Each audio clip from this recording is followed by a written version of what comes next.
Certo, professor, começando aqui a resolução de uma dúvida que o senhor teve sobre a minha questão 3.2.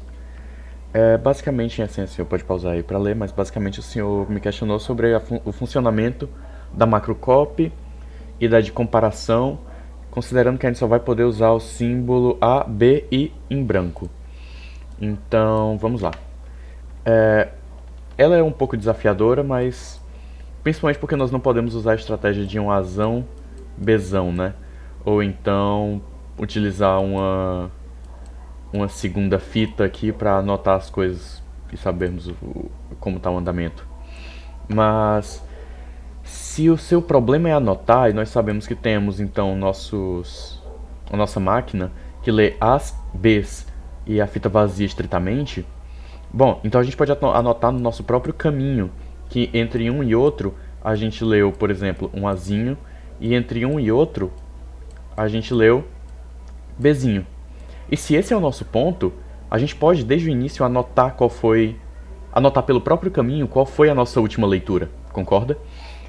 Então, vamos explorar um pouco essa ideia. E aqui eu já deixei pré-ordenado a linha de raciocínio porque ela pode ser um pouco extensa e eu posso me perder.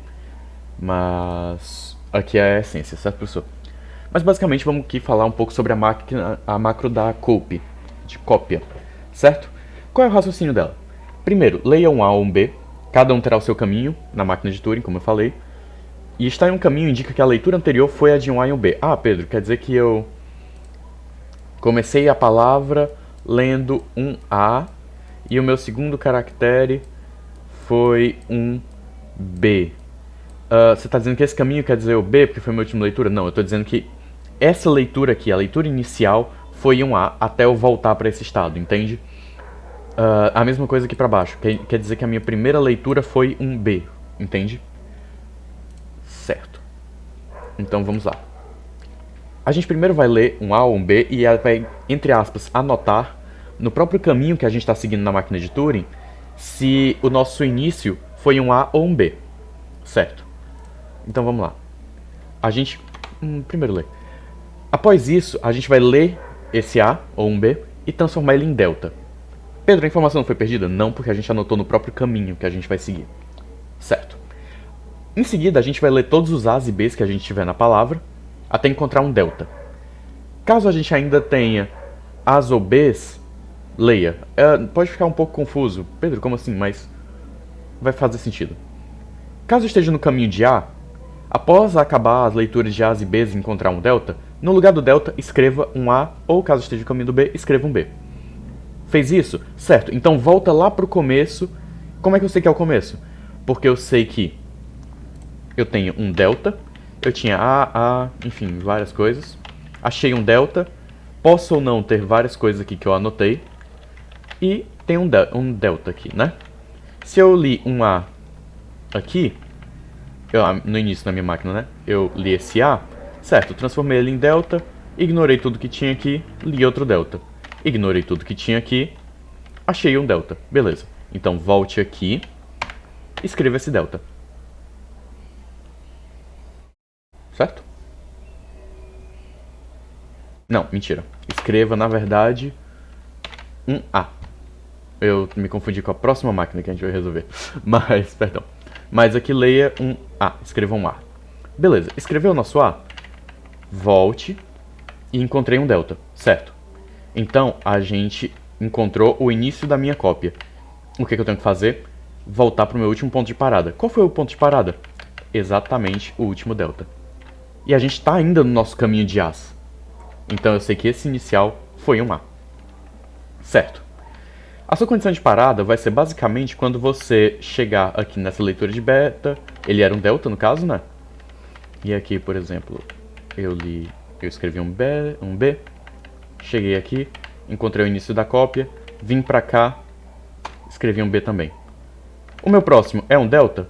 Sim, é um delta, então eu sei que acabou. Certo? Certo. Mas é exatamente isso que a nossa máquina vai fazer. Um exemplo prático aqui, eu vou fazer um A, BB, para ser mais curto, AB, não, ABB. E aqui vários deltas, certo? A gente começou aqui e encontramos nosso A, certo? Ignore As e Bs. Encontrou o delta. Tem As e Bs? Não. Então faça o seguinte, pega esse delta, escreva o A. Ah, pera. Esse cara que a gente tinha transformado em delta. Vem pra cá, escreva um A. Sei pelo meu caminho que a minha última leitura foi um A, então posso vir até aqui, transformar em A. Na próxima etapa, achei um B, certo? Então transforme ele em D, um delta. Sei que estou no caminho de betas, de B. Desculpa, estou me confundindo um pouquinho. Mas ignoro As e Bs. Achei o meu segundo delta, beleza. Anote B aqui, já que eu estou no caminho de B.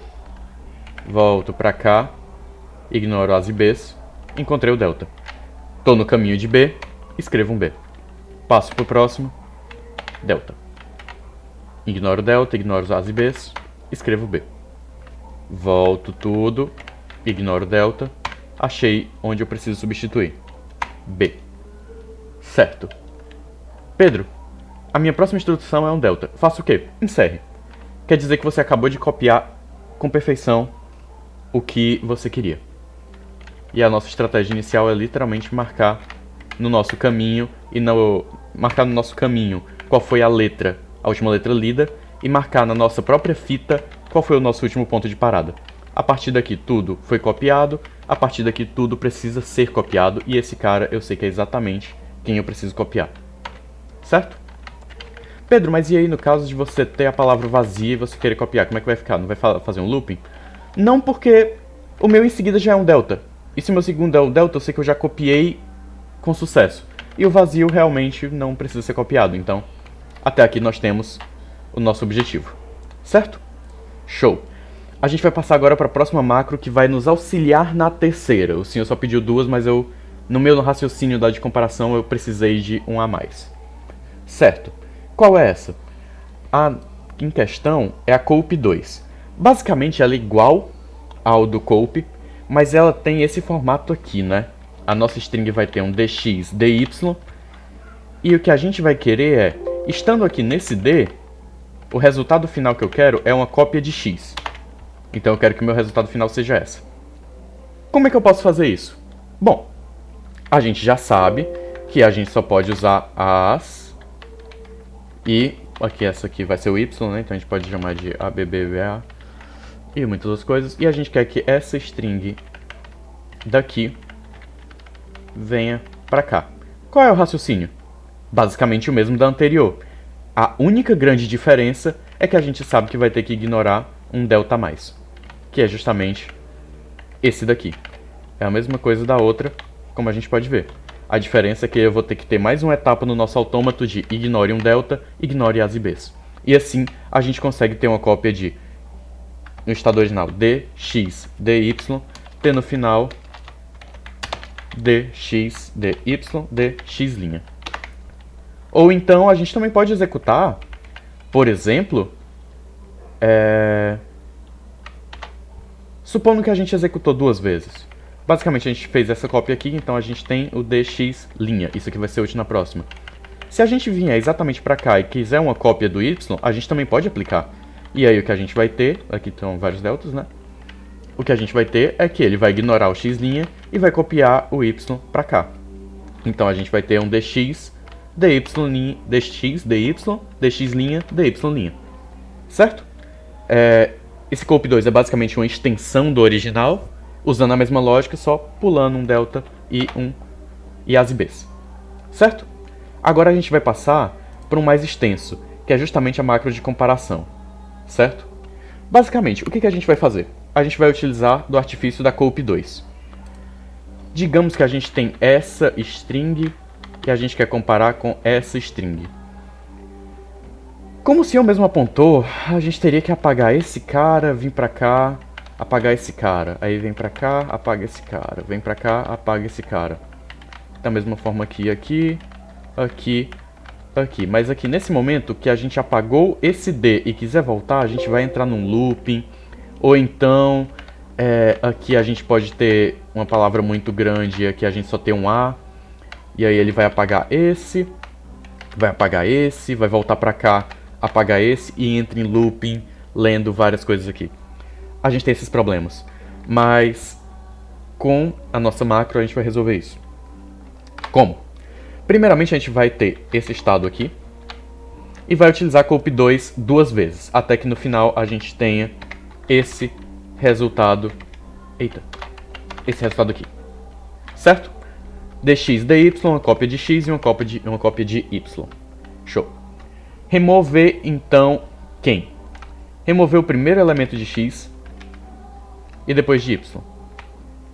Verificando sempre que esse não foi o último lido. Por quê, Pedro? Professor, é o seguinte, a partir de agora a gente vai então ignorar o nosso escopo e só ter essas duas, certo? Vamos dizer que a gente vai executar só aqui em cima. Certo. Ok. Então vamos comparar o tamanho, por favor. Note que a gente vai agora comparar o tamanho dessa primeira string com essa primeira string. A gente vai fazer o quê? Remover o primeiro elemento do x' e depois o último de y'. Eu não deixei claro aqui, mas é para remover o último de y'. E garantindo sempre que esse não foi o último lido. Como é que a gente pode fazer? A gente sabe como. A gente vai substituir aqui por delta e verificar se a próxima iteração não é um delta. Note que se a gente ler que é um delta, a gente não vai parar ainda por enquanto, certo? A gente vai ter que fazer alguns truques no nosso autômato. Na nossa máquina de Turing, inclusive. Ok. E aqui a gente vai basicamente ver se o próximo é o delta.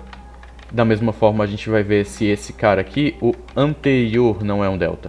Mas vamos lá, para nossa execução, certo? Vê aqui, marca delta. Garante que não é delta. Não é, tudo bem. Segue. Vem até aqui. Apaga o último. Garanta que não é delta. Não é, tudo bem, continue. Venha pra cá. É delta? Aliás, apaga. É delta? Não, não é. Então continue. Apaga. É delta? Não. Ok, continue. Apague. Sim, temos delta. Ok. Mas a gente lembra que o nosso último, a gente garantiu que não era, lá no final, um delta. Então a gente pode executar mais uma última vez. Executando aqui, apaga. É delta? Sim, é delta. Ok. Então a gente sabe que acabamos as duas ao mesmo tempo. Isso nos dá uma garantia muito poderosa, que é justamente de não chegarmos a uma indefinição de, por exemplo, queremos comparar a string AAAB com a string AB. Ou então vice-versa, né? Querer comparar AB com AAB e a gente entrar num looping, ou então o autômato ficar lendo muitas coisas. Não. A gente sabe que tem o mesmo tamanho. Se em algum momento essas coisas não dessem o mesmo tamanho, ou seja, aqui tínhamos um A, B, B, B, B, B, B, e aqui tinha um A, o que que ia acontecer? A gente leria aqui, viria pra cá, sabe que aqui não era o último, porque a gente viu que esse cara era um B, chegava até aqui, apagava. É um delta? Sim. Mas, cara, lá na minha última iteração, eu garanti que não era o final, mas aqui eu sei que é o final, então rejeita. Mesma coisa no caso de ser isso aqui. Vim aqui, li, sei que é o final, vim até aqui, li, sei que não é o final, rejeite também. Só nos interessa se a string a ser analisada é exatamente do mesmo tamanho, certo? Considere esse igual sendo o mesmo tamanho. Show. Agora, a gente garantiu que tanto x como y têm o mesmo tamanho, porque a gente fez duas cópias deles e comparamos o tamanho delas sem se importar com quais caracteres eram quem, apenas tamanho. Show. Vamos para a próxima etapa, então. Caso ambos se encerrem ao mesmo tempo, significa que podemos prosseguir, porque x e y têm o mesmo tamanho. Caso x e y seja maior ou vice-versa, a gente vai rejeitar aquilo ali, a gente sabe que a nossa macro de comparação não está certa, aquele fornecimento não está ok. Certo? Show. Vamos para a próxima etapa, então. Sabemos, então, o quê? Que a gente tem um dx e um dy, e eles são de mesmo tamanho. Mas a gente quer, na realidade, comparar as coisas. Então, o que a gente vai fazer? Sabemos, então, que as duas são de mesmo tamanho. Utilize uma cope em y. Pode ser cope 2 de x, eu escrevi errado ali.